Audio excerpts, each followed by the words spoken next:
We still have that at the Heartland bathroom? We still have soap.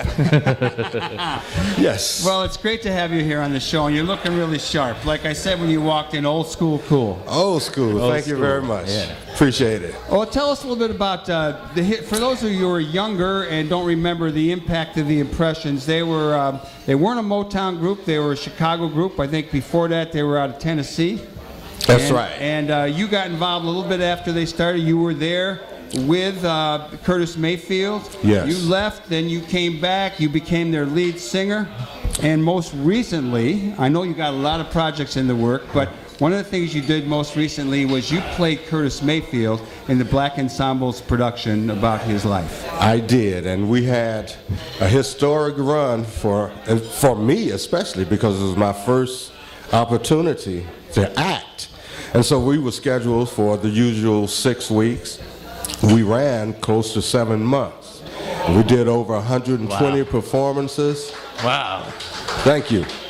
And it was an honor to play Curtis, because I understood the character, and Jackie Taylor really captured the essence of the paralyzed Curtis Mayfield, because he was paralyzed in 1991, and he was totally paralyzed. So I told the story from a wheelchair and from a bed that would elevate on the stage, and I had the monologue to open it up, and then I tell the story as we went along, and this young guy by the name of Cecil Jones would play the younger Curtis Mayfield, and he did most of the singing, and that was Jackie Taylor's plan. She said, people are going to come here expecting to hear you sing, but they're going to get an actor. She had her doubts at first, but I came along. The first thing I had to do was capture his voice. And so that wasn't really as difficult as it seems, because the way she had me do it, she said, okay, we've got to have his voice. So I want you to sing a song. So I said, it's all right, have a good time, 'cause it's all right, whoa, it's all right. She said, stop right there and talk. Do that again. Everybody clap your hands and give yourself a chance. Well, 'cause you've got soul, and everybody knows that it's all right. Whoa, it's all right. Say it's all right. It's all right. Say it's all right. It's all right. It's all right. Have a good time, 'cause it's all right. Whoa, it's all right. You ought to clap for yourself, I think. Reginald, All right. let's step back in history a little bit. Okay. So what was it like being a young guy? I hear you were hanging around the High Chaparral down there on the south side. Andy Davis did a film called Stony Island, and Gene Barge, I don't know if you know that guy. Yeah. There's a scene from the High Chaparral in there, but I've never been in it, and I don't know if it's still going. But what was it like for you being a young guy hanging around all these musicians, in particular Jerry Butler and Curtis Mayfield, and getting to know them? Well, if I could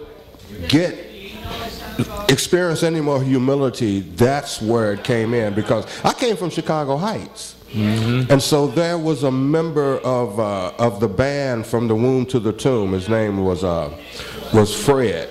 I can't think of his last name right now, but he was a member of the band, and he brought his brother and myself into the High Chaparral. So coming from Chicago Heights and putting on my own shows and playing at the little clubs around the south suburbs, it was a real experience coming to the High Chaparral.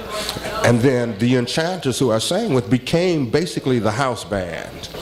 And when other acts came in, like the Miracles or Al Green or when they came in, we were the opening act, and that was an experience that taught me a whole lot, because I watched the real pros. And then when Fred and Sam came along, they had been at the High Chaparral also with Curtis. The Impressions had been there. So when they needed a lead singer and they came along, Clarence Ludd, who was the owner of the High Chaparral and my manager and was paying my rent for about 7 months, and they came along looking for a lead singer, he said, oh, I got one, because he wanted me to go to work. But you can have them for 6 months. And now here we are. We're 41 years, going on 42, and it's been quite an experience. You know, one of the things that, you know, a band in the 60s, particularly, those were some really heavy times, and there was a lot of civil rights stuff going on, and the Impressions got a reputation as a conscious band, a political band, a civil rights oriented band. Yeah. Talk a little bit about what it was like and what the movement was like and how that influenced you guys.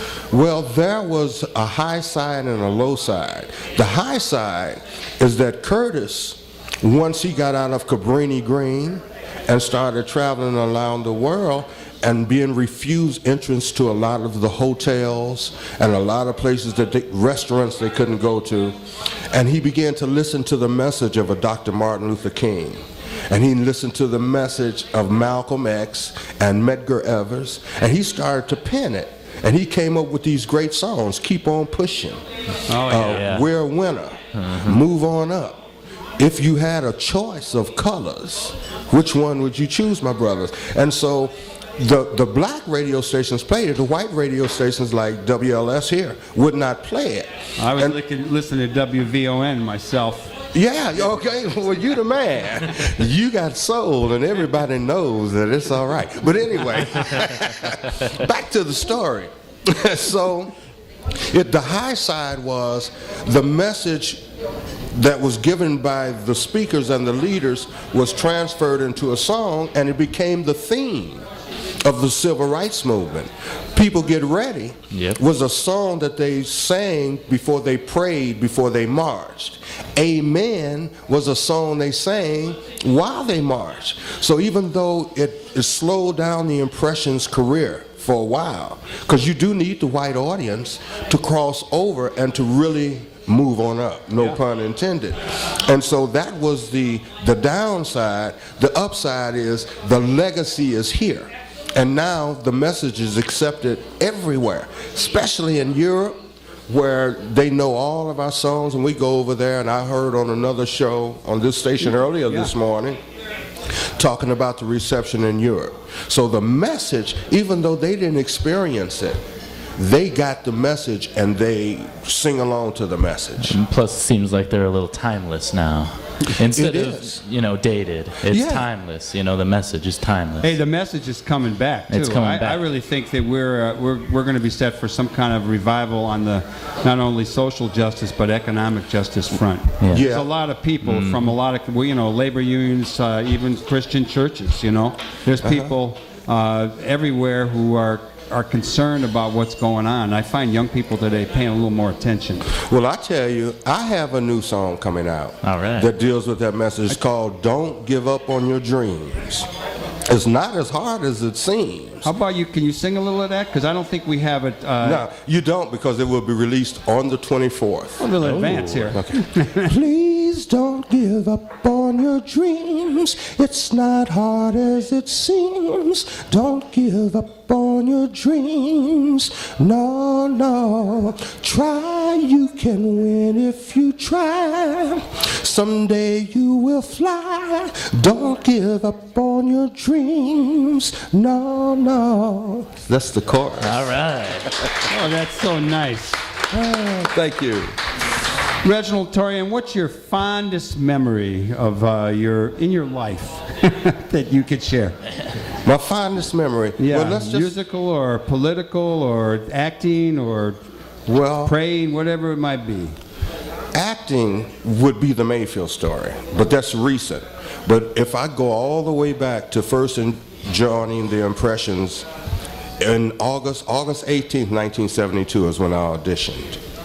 And January of 1973, I flew for the first time on an airplane. It was an L-1011, and I was flying in January from Chicago to Los Angeles. And I had Here comes never, the sunshine. Ooh, and we landed, and it was about 75 degrees. And a limo picked me up at the airport. Took me to Wilshire Boulevard to the Beverly Hilton Hotel. And you know, when I was talking to the driver, I didn't know how to say Wilshire. I said, I'm going to Wilshire. But it was the Beverly Hills Hotel.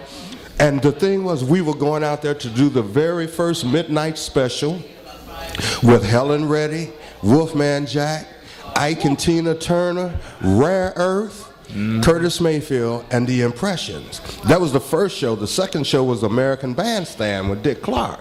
The third show I don't like his politics much, but he did a great show. Well, he did do a okay, good yeah. I don't know anything about his politics. I just know he had a clear microphone. And the third one was Soul Train, Don Cornelius.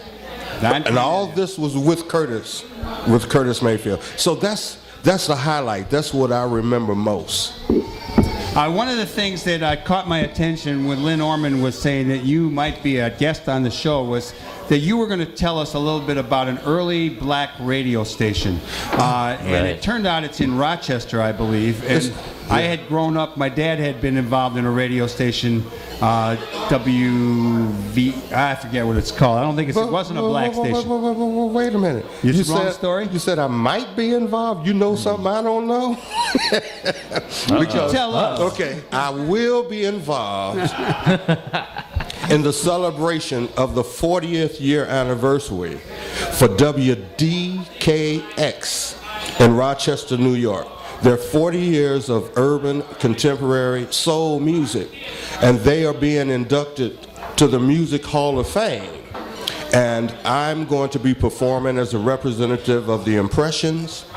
Russell Tompkins of the Stylistics will be representing them, and Kathy Sledge of Sister Sledge will be representing their group. So we're all going to do the songs that made us famous. In my case, the songs that made the Impressions famous. I'm going to do Move On Up, Hush Not Child, and Don't You Cry. I'm going to do People Get Ready, There's a Train A-Coming. And then Russell's going to do Betcha by Golly Wow. And you know, and Sister Sledge's going to do We Are Family. I love it. No, we should play that. We should play that more often. We Are Family. I like that too. Yeah. So, what's your is your schedule grueling these days? Where are the Impressions playing? Where are they going? Besides this thing up in Rochester, you going back to Europe? You do festivals. You play for old people. You play for young people. What's going on? Well, most of our fan base are the elder, but they bring the young with them. So the schedule has now calmed down until Lynn Orman came along and it picked back up. But while I was doing the Curtis Mayfield story and then taking off from that to fly to Europe or to go to New York or to go to California, it was kind of stressful, but it was a good stress, because it really created financial security for one. The other was, it gave me a chance seeing the kids play us, play the Impressions, the young people play us, and then playing the role of Curtis Mayfield. When I went out with the group, I couldn't really teach the kids how to do us. As hard as they tried, they could not replicate what it was we were doing. So when I would go out on the road, and I'm on the stage with Fred Cash and Sam Gooden, the original Impressions, and we sing the song, sometimes it would feel so good, tears would come to my eyes. We would do I'm So Proud, People Get Ready, I've Been Trying, these type of songs, and they would just blow so smoothly and so perfectly. I got emotional, but I couldn't wait to get back to the place so I could experience that part of it too. So it was a great year last year and into this year. Speaking of the play, any chance it'll be made into a movie and you'll be on the silver screen? There is a chance There's of a that. chance? Yeah, there is a chance of that. But the reality is, Curtis's wife, Althea Mayfield, has done the treatment for a biopic on Curtis.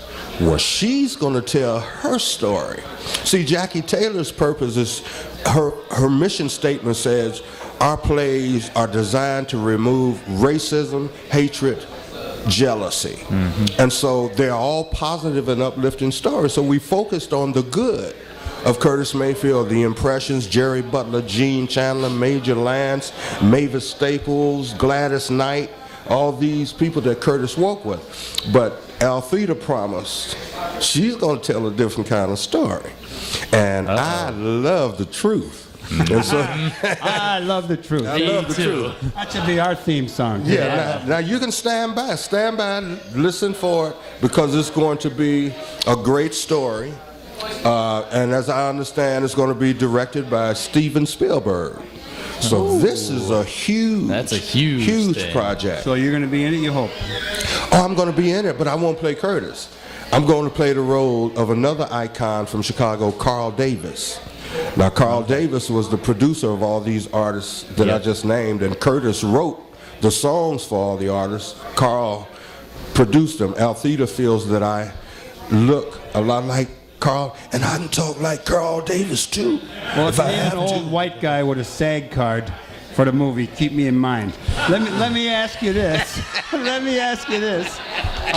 You mentioned Jerry Butler. Now, Jerry Butler has gone political on us, and is he in the water reclamation or the county board? He's the county. He's the senior county commissioner. You get to see him much? Oh, he came to the play twice, and I talked to him on the phone. He's been here at the Heartland. Yeah, and we honored him about a month ago at the DuSable Museum, and Teresa Griffin put on something to help raise funds for his political campaign, which he doesn't need because he doesn't have anyone opposing him. I mean, you know. Right, I mean.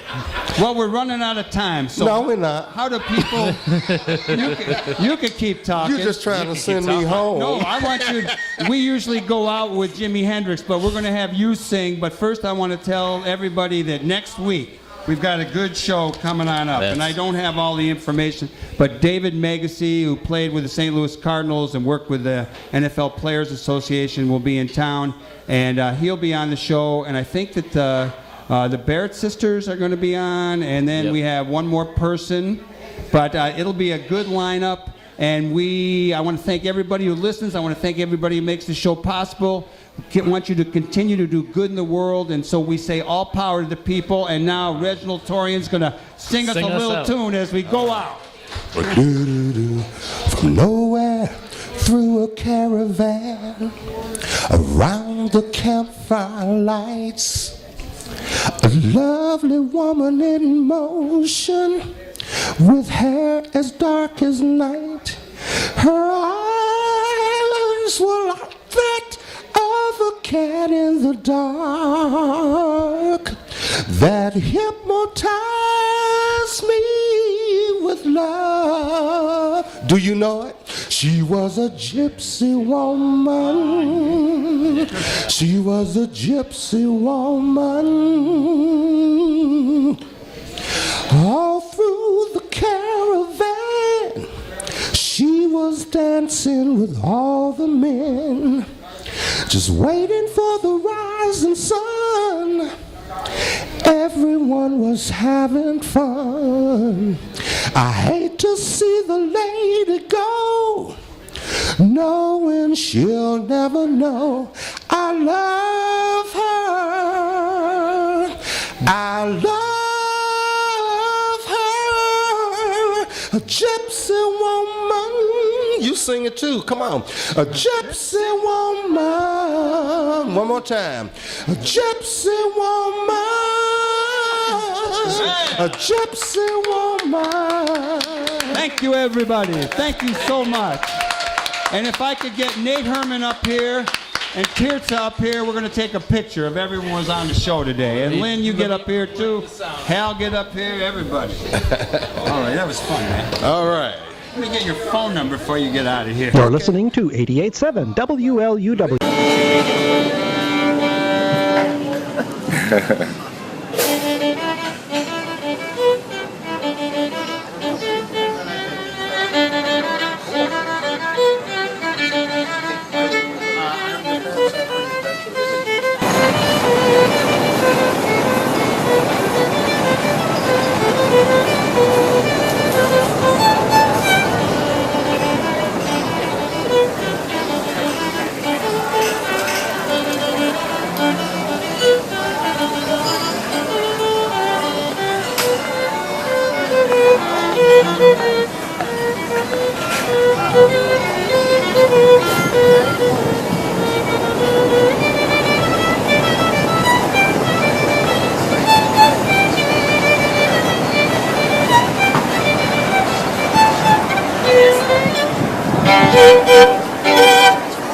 Bravo. Bravo, bravo.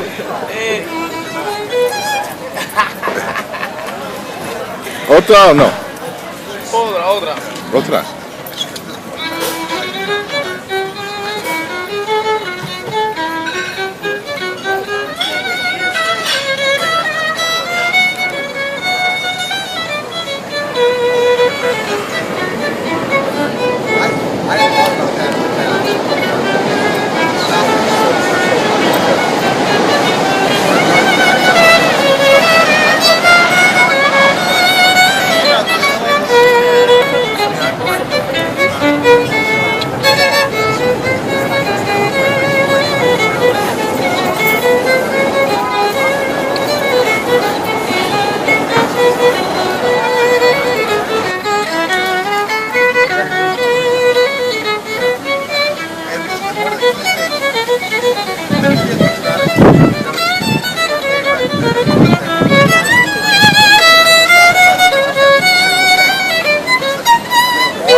Gracias, gracias.